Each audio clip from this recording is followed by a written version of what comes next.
ओम नमो भगवते वासुदेवाय। प्रिय भक्तगणों, आइए सुनते हैं श्रीमद् भागवत महापुराण की कथा।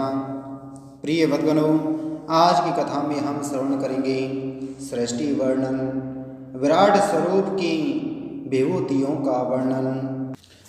नारद जी ने पूछा, पिताजी, आप केवल मेरे ही नहीं सबके पिता, समस्त देवताओं से श्रेष्ठ एवं सृष्टिकर्ता हैं। आपको मेरा प्रणाम है। आप मुझे वह ज्ञान दीजिए जिससे आत्म तत्व का साक्षात्कार हो जाता है। पिताजी, इस संसार का क्या लक्षण है? इसका आधार क्या है? इसका निर्माण किसने किया है? इसका प्रलय किसमें होता है और किसके अधीन है? और वास्तव में यह है वस्तु क्या? आप इसका तत्व बतलाइए। आप तो यह सब कुछ जानते हैं, क्योंकि जो कुछ हुआ है, हो रहा है या होगा, उसके स्वामी आप ही हैं। यह सारा संसार हथेली पर रखे हुए आंवले के समान आपकी ज्ञान दृष्टि के अंतर्गत ही है। पिताजी, आपको यह ज्ञान कहाँ से मिला? आप किसके आधार पर ठहरे हुए हैं? आपका स्वामी कौन है और आपका स्वरूप क्या है?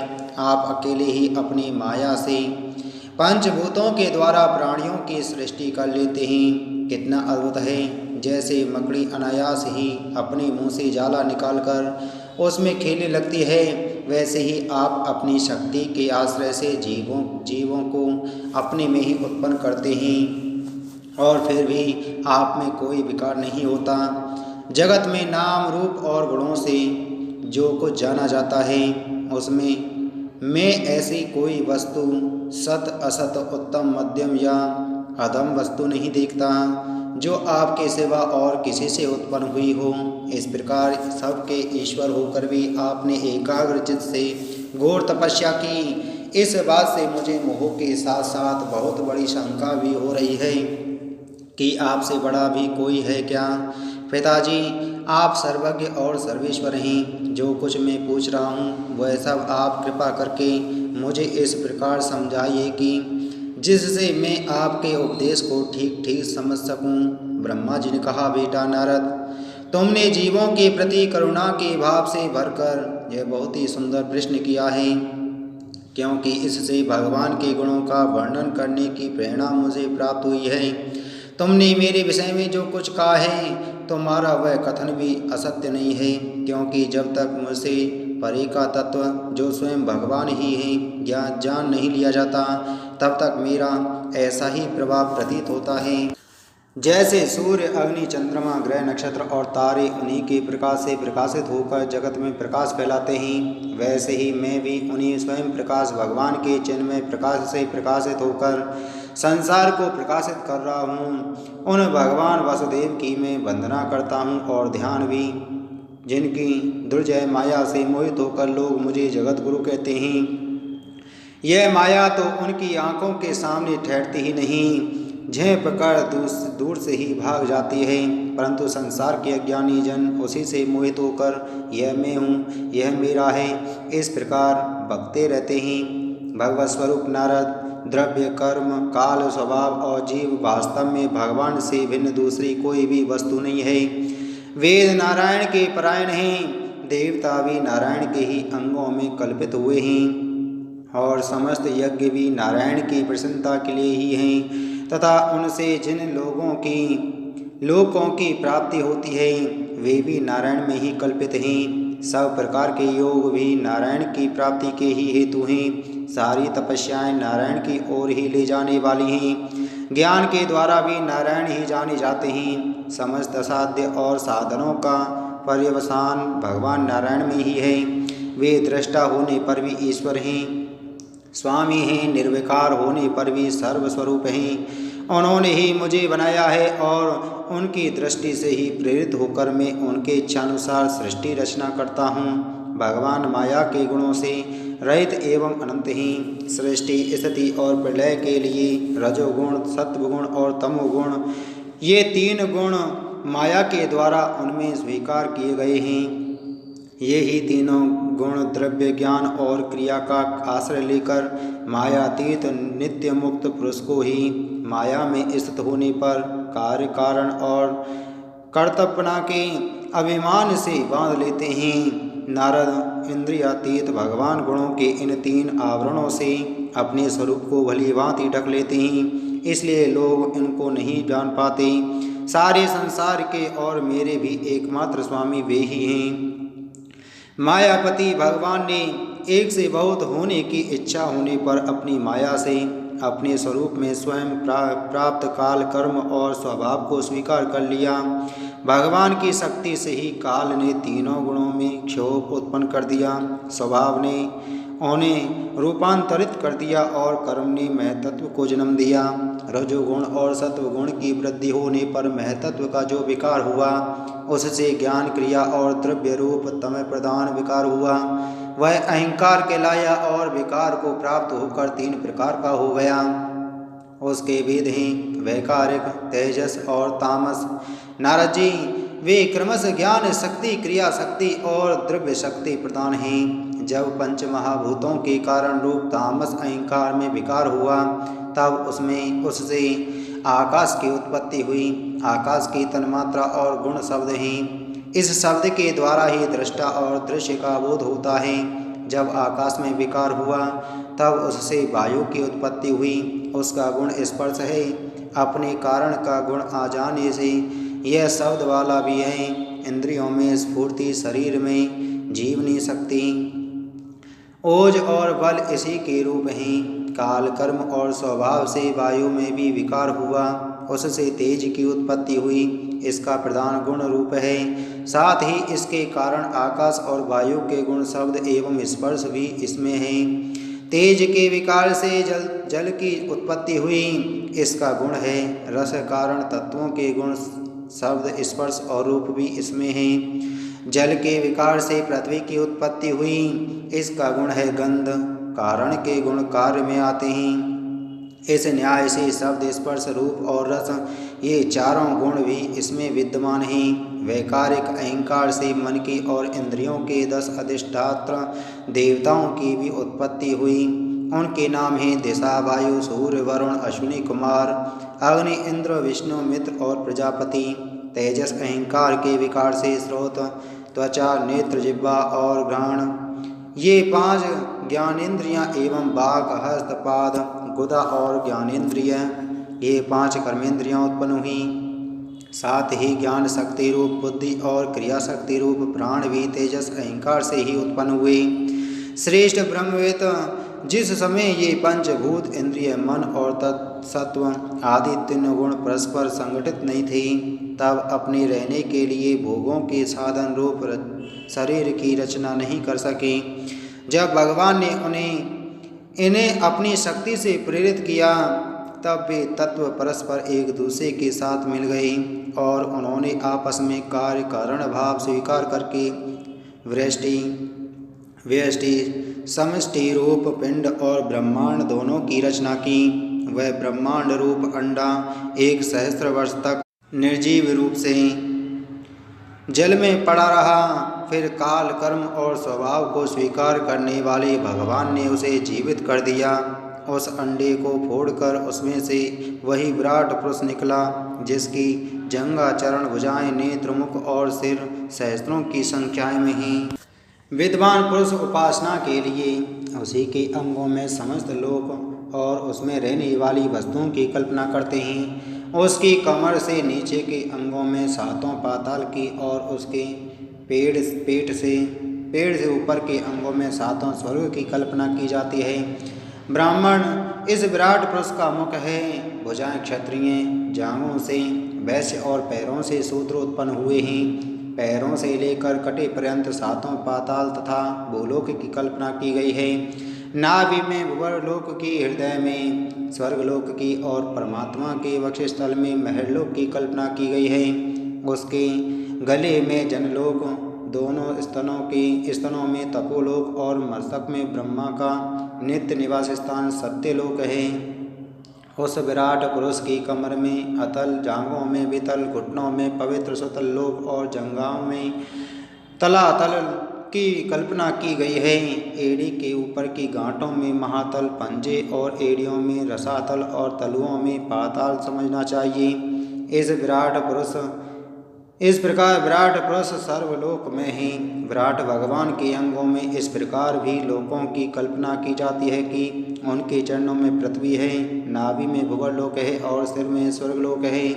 इति श्रीमद्भागवते महापुराणे परमहंस्यां संहितायां द्वितीय स्कंदे पंचमोध्याय संपूर्ण।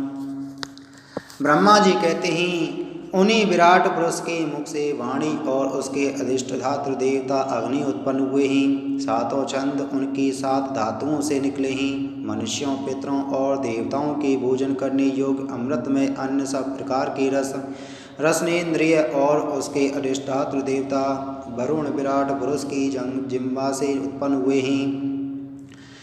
उसके नासा छिद्रों से प्राण, अपान, व्यान, उदान और समान ये पांचों प्राण और वायु तथा घ्राणेन्द्रिय से अश्विनी कुमार समस्त औषधियाँ एवं साधारण तथा विशेष गंध उत्पन्न हुए हैं।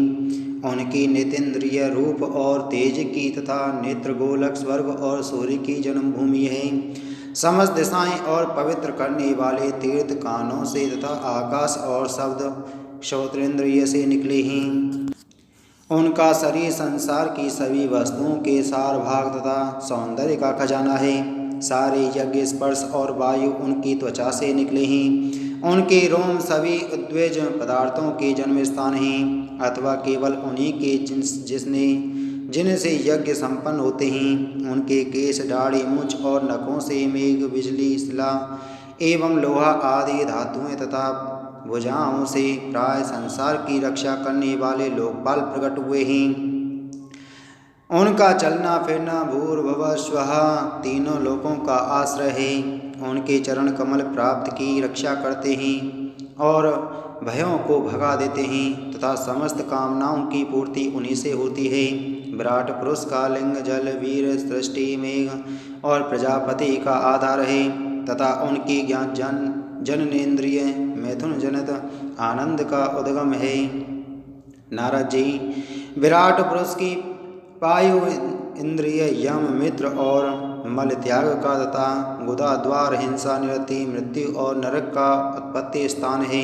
उनकी पीठ से पराजय, अधर्म और अज्ञान, नाड़ियों से नद नदी और हड्डियों से पर्वतों का निर्माण हुआ है। उनके उदर में मूल प्रकृति रस नाम की धातु तथा समुद्र समस्त प्राणी और उनकी मृत्यु समाई हुई है। उनका हृदय भी मन की जन्मभूमि है। नारद, हम तुम धर्म, सनक आदि शंकर, ज्ञान और अंतःकरण सब के सब उनके चित्त के आश्रित हैं। कहाँ तक गिनाएं मैं तुम्हारे बड़े भाई सनक आदि शंकर, देवता, दैत्य, मनुष्य, नाग, पक्षी, मृग, रेंगने वाले जंतु, गंधर्व, अप्सराएं, यक्ष, राक्षस, भूत, प्रेत, सर्प, पशु, पितर, सिद्ध, विद्याधर, चारण, वृक्ष और नाना प्रकार के जीव जो आकाश, जल या स्थल में रहते हैं। ग्रह, नक्षत्र, केतु, पुच्छल, तारे, बिजली और बादल, ये सब के सब विराट पुरुष ही हैं। यह संपूर्ण विश्व जो कुछ कभी था, है या होगा, सबको वह घेरे हुए हैं और उसके अंदर यह विश्व उसके केवल 10 अंगुल के परिमाण में ही स्थित है।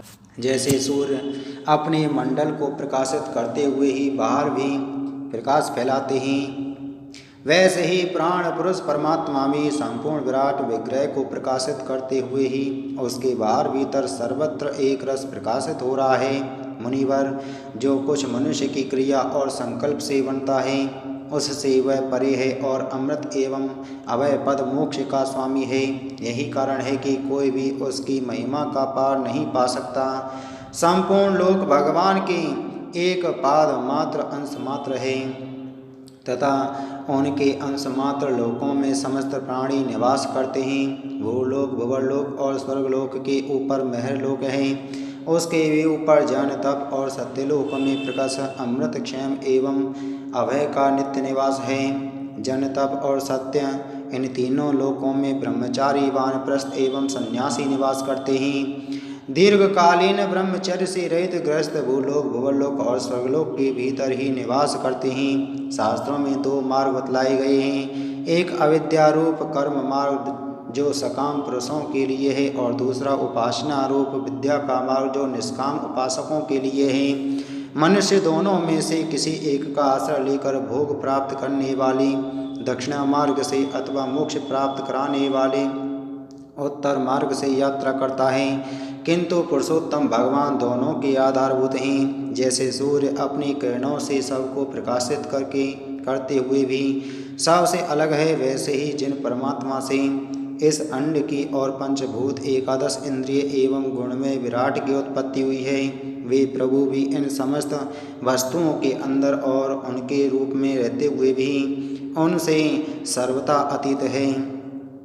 जिस समय इस विराट पुरुष की नाभि कमल से मेरा जन्म हुआ, उस समय इस पुरुष के अंगों के अतिरिक्त मुझे और कोई भी यज्ञ की सामग्री नहीं मिली। तब मैंने उनके अंगों में ही यज्ञ के पशुयूप स्तंभ, कुश, यज्ञ भूमि, यह यज्ञ भूमि और यज्ञ के योग्य उत्तम काल की कल्पना की। ऋषि श्रेष्ठ, यज्ञ के लिए आवश्यक पात्र आदि वस्तुएं, जौ चावल आदि औषधियाँ, घृत आदि इसमें है पदार्थ, 6 रस, लोहा, मिट्टी, जल, ऋक, यजु, साम, चातुर्होत्र, यज्ञों के नाम, मंत्र, दक्षिणा, व्रत, देवताओं के नाम, पद्धति, ग्रंथ, संकल्प, तंत्र, अनुष्ठान की रीति, गति, मति, श्रद्धा, प्रायश्चित और समर्पण, यह समस्त यज्ञ सामग्री मैंने विराट पुरुष के अंगों से ही इकट्ठी की। इस प्रकार विराट पुरुष के अंगों से ही सारी सामग्री का संग्रह करके मैंने उन्हीं सामग्रियों से उन यज्ञ स्वरूप परमात्मा का यज्ञ के द्वारा यजन किया। तदंतर तुम्हारे बड़े भाई इन 9 प्रजापतियों ने अपने चित्त को पूर्ण समाहित करके विराट एवं अंतर्यामी रूप से स्थित उस पुरुष की आराधना की। इसके पश्चात समय समय पर मनु, ऋषि, पितर, देवता, दैत्य और मनुष्यों ने यज्ञों के द्वारा भगवान की आराधना की।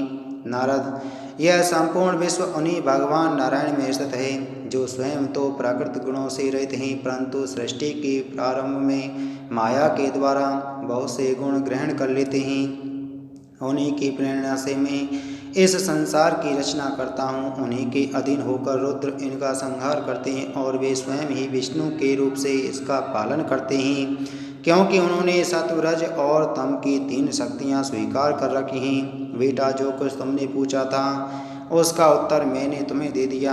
भाव या अभाव, कार्य या कारण के रूप में ऐसी कोई भी वस्तु नहीं है जो भगवान से भिन्न हो।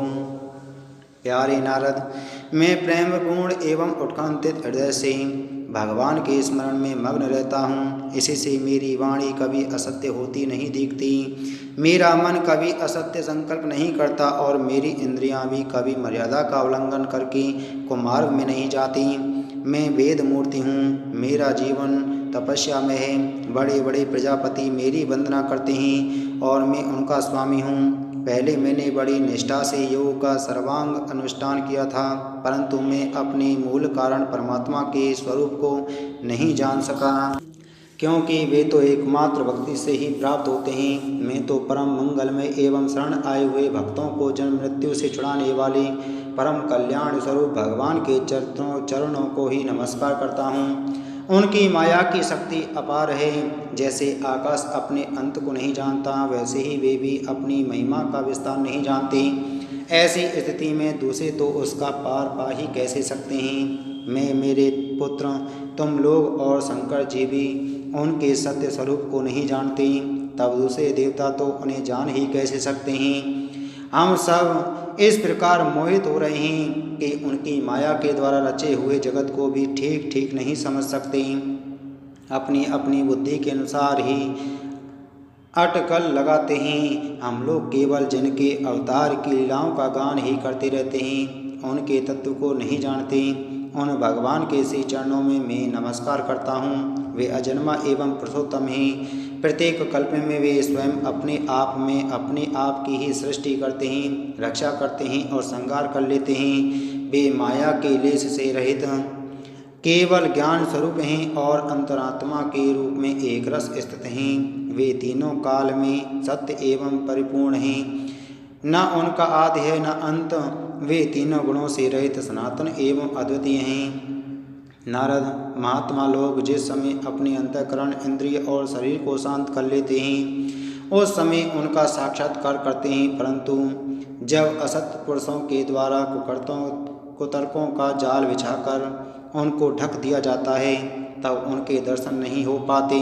परमात्मा का पहला अवतार विराट पुरुष है। उसके सिवा काल, स्वभाव, कार्य, कारण, मन, पंचभूत, अहंकार, तीनों गुण, इंद्रियां, ब्रह्मांड, शरीर, उसका अभिमानी, स्थावर और जंगम जीव, सब के सब उन अनंत भगवान के ही रूप हैं। मैं, शंकर, विष्णु, दक्ष आदि ये प्रजापति, तुम और तुम्हारे जैसे अन्य भक्तजन, स्वर्गलोक के रक्षक, पक्षियों के राजा, मनुष्यलोक के राजा, नीचे के लोकों के राजा, गंधर्व, विद्याधर और चारणों के अधिनायक, यक्ष, राक्षस, सांप और नागों के स्वामी, महर्षि, पितृपति, दैत्येंद्र, सिद्धेश्वर, दानवराज और भी प्रेत, पिशाच, भूत, कूष्मांड, जल, जंतु, मृग और पक्षियों के स्वामी, एवं संसार में और भी जितनी वस्तुएं ऐश्वर्य, तेज, इंद्रिय बल, मनोबल, शरीर बल या क्षमा से युक्त हैं, अथवा जो भी विशेष सौंदर्य, लज्जा, वैभव तथा विभूति से युक्त हैं, एवं जितनी भी वस्तुएं अद्भुत वर्ण वाली, रूपवान या अरूप हैं, वे सब के सब परम तत्व में भगवत स्वरूप ही हैं। नारद, इनके सिवा परम पुरुष परमात्मा के परम पवित्र एवं प्रधान लीला अवतार भी शास्त्रों में वर्णित हैं। उनका मैं क्रमश वर्णन करता हूँ। उनके चरित्र सुनने में बड़े मधुर एवं प्रवेंद्रिय के दोषों को दूर करने वाले हैं। तुम सावधान होकर उनका रस लो। इति श्रीमद्भागवते महापुराणे परमहंस्या संहितायां द्वितीय स्कंधे षष्ठोऽध्याय संपूर्णम्। बोलो श्रीमद्भागवत महापुराण की जय। बोलो श्री कृष्णचंद्र भगवान की जय।